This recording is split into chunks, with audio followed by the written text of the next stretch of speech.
Everybody, Dave here, Hidden Freedom, and welcome back to another video. On this channel, I talk about dividend investing, either single stocks or ETFs. I use a hybrid approach myself. I also talk about real estate, either through notes or REITs. In addition to that, I also trade options, and I also talk about my personal FIRE journey. If you're not aware, I did reach FIRE last Friday. So this has been my first full week off in early retirement. And this is the third time in my entire 28 years of working that I've been unemployed. All 3 times were by choice.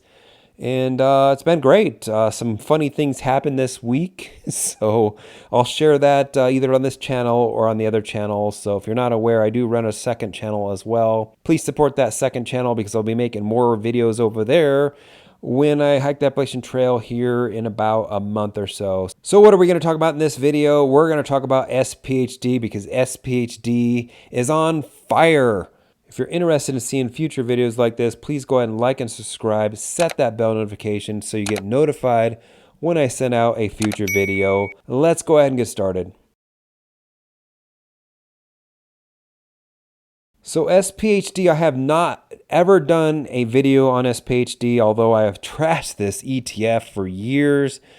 And I think that I got humbled a little bit because I just recently looked at it and I'm very surprised at the performance of SPHD. And actually in the video, I'll give you my thoughts on SPHD. Let's go through a little bit on the ETF here. We'll compare it against other popular ETFs as well, some popular ones that most people would probably invest in other than this one. So here we go. Invesco S&P 500 high dividend low volatility ETF. So this is another ETF from Invesco. Another one you might know of is QQQ, which is one of my favorites to trade options on. So this particular ETF here seeks to track the S&P 500 low volatility high dividend index. It's got roughly 52 holdings in it, pays about 3.66% yield, and it has an expense ratio of a 0.3% or so. There it is right there. So I know what people are saying. They're in the back of their mind. They might even put it in the comments. This is crazy expensive expense ratios, right? It does pay monthly though, right? It is a managed fund, I believe. They do reconstitute, rebalance semi-annually, so twice a year, January and July. But because they pay out monthly, you do have to have a little bit of overhead for that, accounting-wise. So that's the reason why it has a 0.30 expense ratio. In just in comparison, SCHD has a 0.06% expense ratio. It does not pay monthly. And one last comparison, DGRW, which is the monthly pair, has a 0.28% expense ratio. It pays monthly as well. So that's a little bit more of an apples comparison.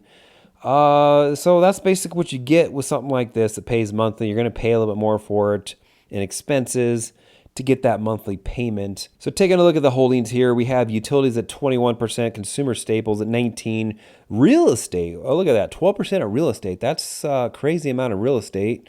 That's something that you don't see quite often there. Healthcare at 11%, energy at almost 10%, 9.5%, materials 7.89%, communication services 6.44%, financial 6%, industrials 3%, information technology at 2.5%. And that is a stark difference right there in the information technology. Scroll down here, let's take a look at the holdings here. Let's just click on the view all here. And it also has grouped by sector here. So look at this here. This is where they're getting the low volatility from. Look at all of those utilities they have here.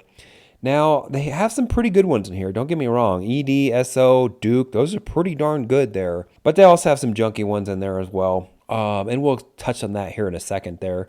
But high utilities, 21% there. That's where they're getting low volatility from. In addition, we got a lot of consumer staples there, 19%. In my personal portfolio, I have over 21% consumer staples.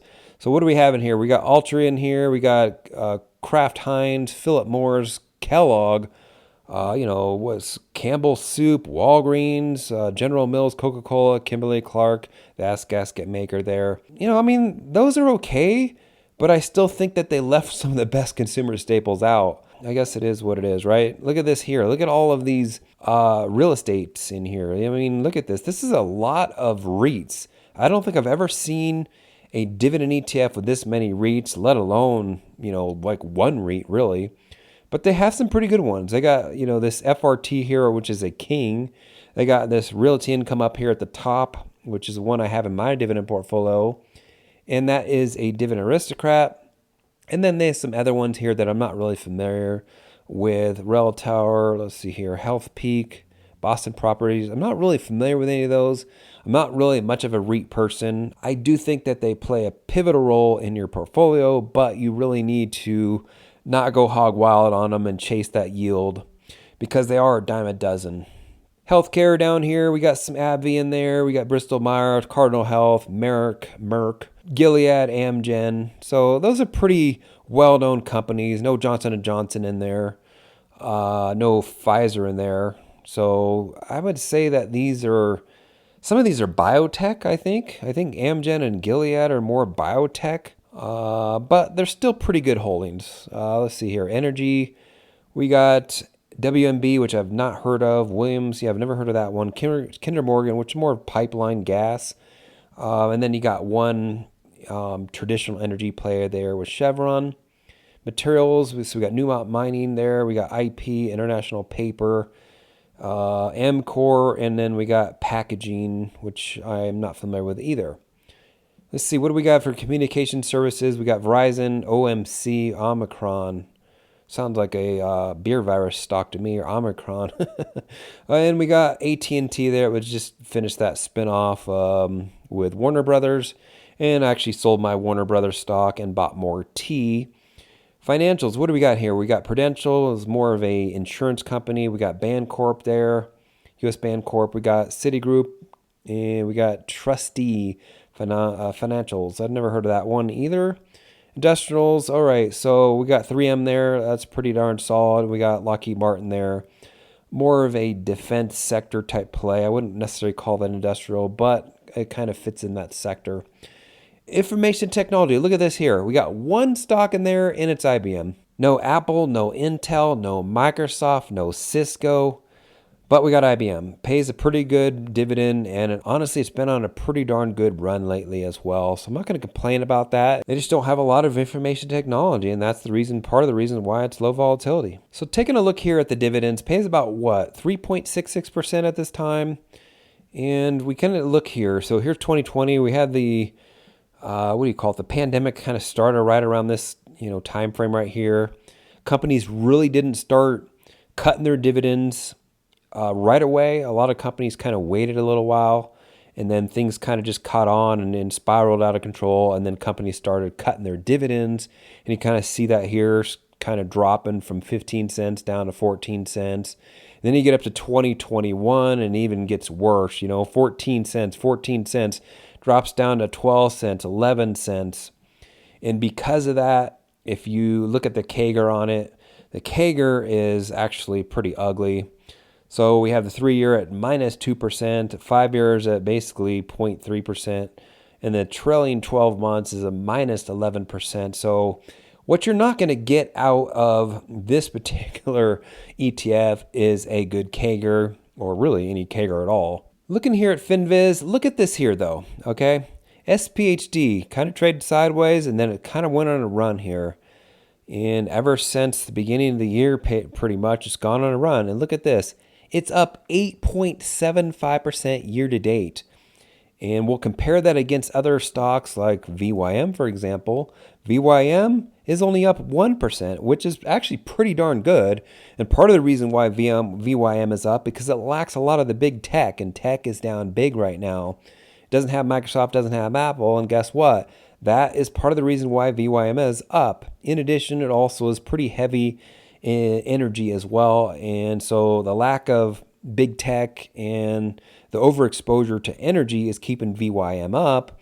And that's the reason why it's trumping the market at this point, being up 1%. Compare that to DGRO as well. So DGRO is down 4.3% year to date. That's still pretty good, actually, if all things consider. And then we compare it against SCHD here, which is everybody's beloved favorite. Is also one that I am invested in as well. I'm starting to build it out pretty heavily. And that's down 1.5%. And that is actually pretty good as well, right? If we compare that against the SPY, let's just compare that against the SPY. SPY is down 7.77%, 777. So all these ETFs are doing pretty good compared to the SPY. And that's what we'll consider the overall market. And they're all trumping the overall market, really. And then SPHD is just literally killing everybody. But, you kind of got to take that with a grain of salt, too, because it's this little snapshot in time that we're looking at it is causing it to, go on a run here, right? Lots of energy, lots of utilities, and lack of exposure to big tech or tech in general, because tech is down big. Here's the Qs right here. Tech is down 16% year to date. And that's the reason why, right? And not to mention, look at all the utilities. Utilities are on a big run right here. There's Duke, there's SO, and then we also have ED here. Every single one of these utilities are up big. In addition to oil, big oil and energy, oil is up. Look at this here. Chevron is up 40% year to date. And that is also in SPHD. That's the reason why SPHD is on a run right now. And I trashed it. Don't get me wrong. I trashed this stock, this ETF 2 years ago. In every video I'd done, I trashed it. And rightly so, because it really wasn't low volatility. If you actually go back to I popped up the wrong one there. SPHD right here.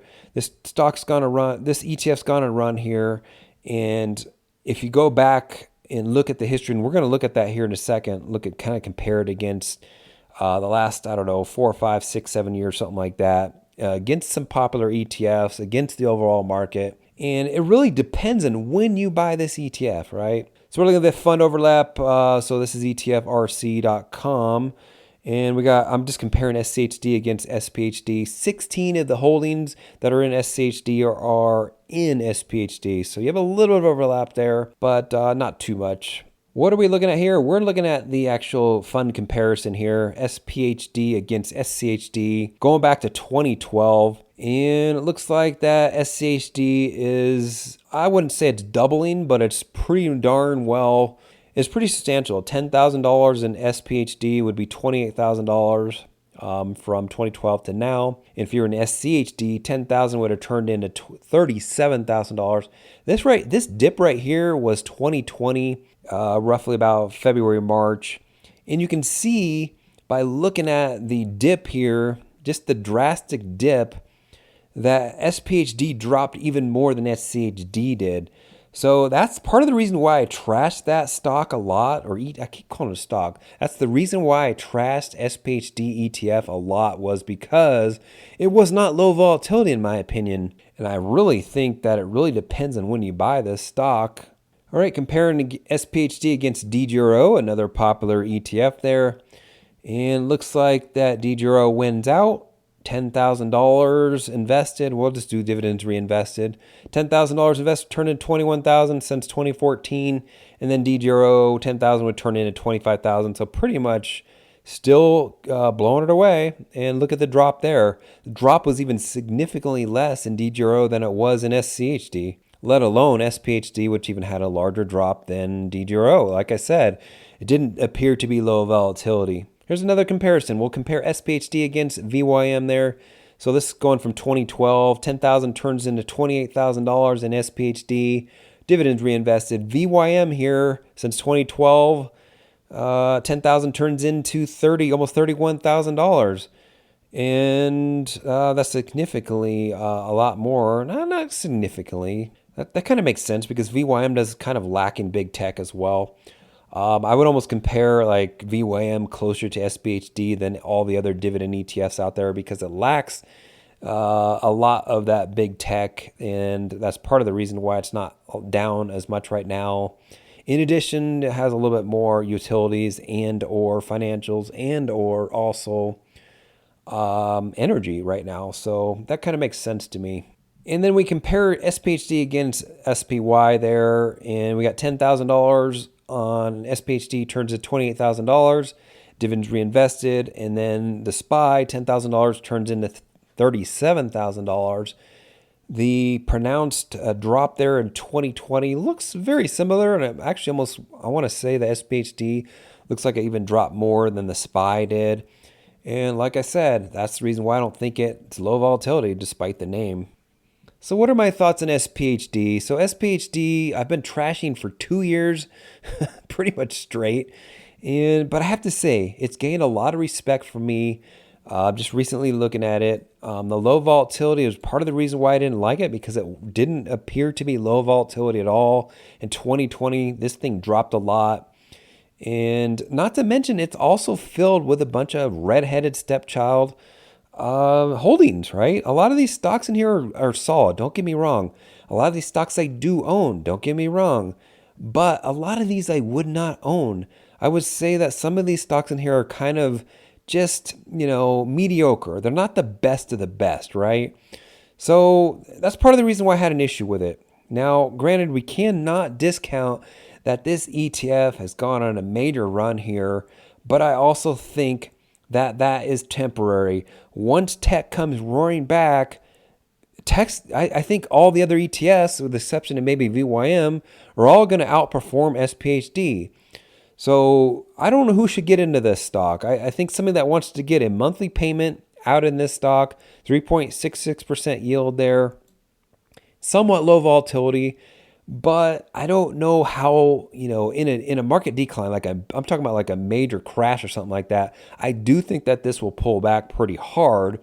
So maybe what they mean by low volatility is just meaning that during normal market conditions, even a 10 or 20% pullback, as long as it's not a crash, a black swan event or something like that, maybe it'll be low volatility.